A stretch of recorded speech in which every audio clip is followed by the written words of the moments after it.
Capsule numéro 1. Comparaison entre l'Allemagne et la France. Population totale allemande, 83,02 millions. Moyenne d'âge, 42,16 ans. Population totale de la France, 66,99 millions.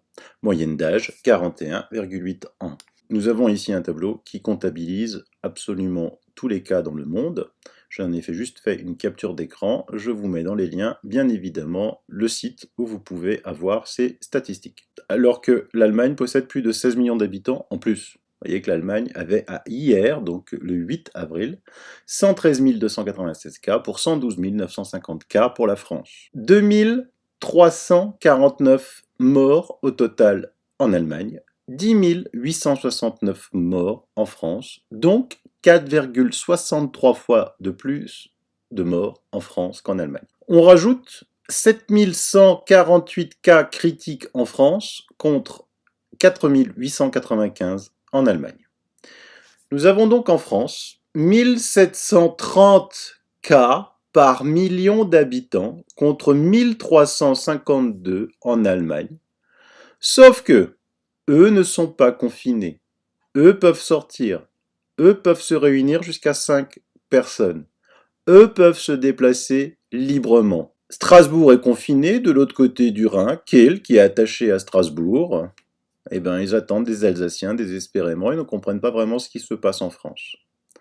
28 morts pour 1 million d'habitants, ce qui donne une létalité de 0,028%. Pour l'Allemagne, 167 morts pour 1 million d'habitants en France, soit presque 6 fois plus.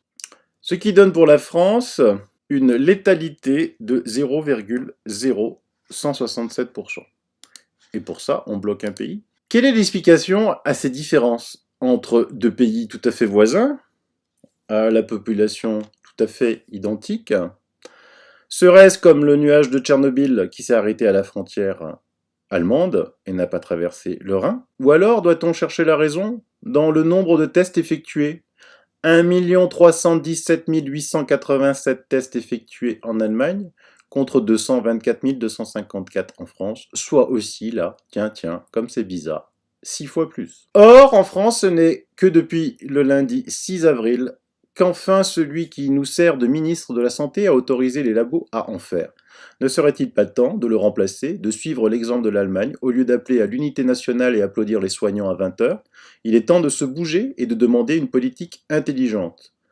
Car ce que je ne vous ai pas dit, si on compare les résultats de l'Allemagne à celui du département des Bouches-du-Rhône, le 13, vous savez là où il y a Marseille, vous savez là où ce département où l'INSEE prétexte une panne informatique pour ne pas publier les chiffres depuis quelques jours, comme si on ne pouvait pas transmettre par 4G, comme si on ne pouvait pas transmettre par d'autres moyens. Eh bien, ce département a encore de meilleurs résultats que l'Allemagne, aussi bien en nombre de tests effectués par rapport au nombre d'habitants que de taux de mortalité. Donc il serait temps d'exiger, non pas demander, exiger que l'exemple donné par le département des Bouches-du-Rhône soit immédiatement reproduit sur tout le territoire et d'appliquer le traitement du professeur Raoult. Et d'arrêter ce confinement stupide qui ne résout rien, d'arrêter de couler notre économie pour laisser des dettes abyssales à nos enfants, sans compter les nouveaux chômeurs, juste parce que des hommes et des femmes sont dirigés comme des pantins par Big Pharma, qui ne veut pas du seul traitement qui donne des résultats. On en a ras-le-bol de voir des soi-disant médecins, soi-disant professeurs passer sur les plateaux de médias, qui n'ont pas vu un patient depuis 10 000 ans, et qui sont payés par Big Pharma, qui viennent dire du mal, des excellents résultats du professeur Raoult à l'IHU Méditerranée et des excellents résultats des Bouches-du-Rhône. On vous a élus pour défendre le peuple, pour défendre ceux qui ont voté pour vous, certainement pas pour vous cacher et continuer à accepter cette escroquerie. Quant aux médias, ils ne disent pas la vérité, ils sont aux ordres, eux aussi, de Big Pharma.